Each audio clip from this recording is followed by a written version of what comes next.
Nah, yang haram itu, yang maksiat itu ada side efeknya. Side efeknya itu di dunia dan di akhirat.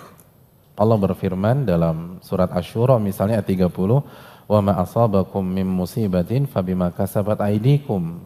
Apapun yang menimpa kalian itu karena kesalahan dan dosa kalian. Kecuali kalau kita nabi.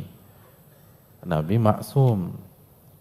Tapi kalau kita umat Nabi SAW, apa yang menimpa kita itu pasti ada andil dosa, maksiat, dan kesalahan. Nah, itu di dunia. Di akhirat, neraka.